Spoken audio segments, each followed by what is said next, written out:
আমি মলয় বিশ্বাস। ইতিহাসের অনেক সাক্ষী বহন করা হালিশহর। আমি হালিশহরে আছি এখন কুষণ আশ্রমে।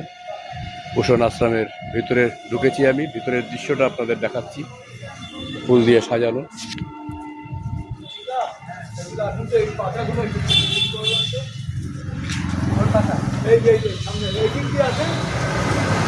গাছের পরিচর্যা করছেন ওই দাদা।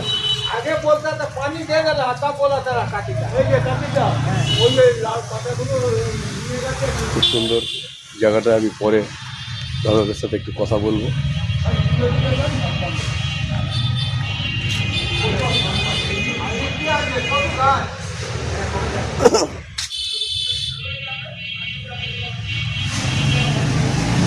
এখানে জুতো রাখতে হবে। আমি জুতোটা ভিতরে ঢুকছি প্রবেশ হতে। বাগান,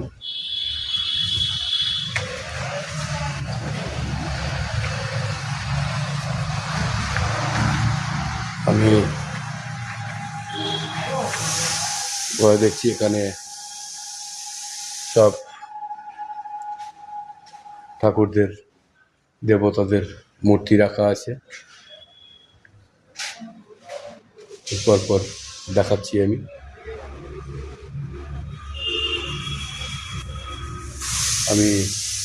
যেহেতু আমি এখানে সবাই বসে ভক্তরা, যার জন্য আমি উপরটা পারাবো না, আমি পা দেবো না। পা দিলে আমার ধুলোবালি লেগে যেতে পারে, যার জন্য আমি ঢুকছি ভেতরে। আমি করছি না।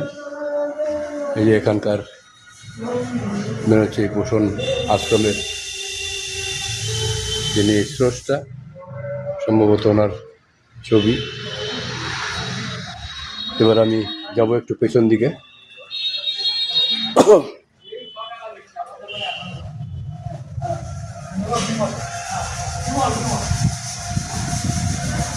পেছন দিকে যাবো। এই যে সব রাখা আছে। দাদা, এই নামটা কুষণ আশ্রম কেন হলো? ওই মহাপুরুষ ছিল দাদার থেকে। যে ওনার কি নাম ছিল কুষণ? আচ্ছা আচ্ছা, ওনার নাম ছিল। আমি অন্যরকম ভেবেছিলাম। দাদার থেকে শুনে নিলাম কুষণ আশ্রম যিনি এখানকার যিনি স্রষ্টা ছিলেন, গুরুদেব, তার নাম ছিলেন কুষণ বাবা, যার জন্য এর নাম হয়েছে কুষণ আশ্রম। এক গঙ্গার ধারে। এবার পিছনটাও আপনাদের দেখাবো।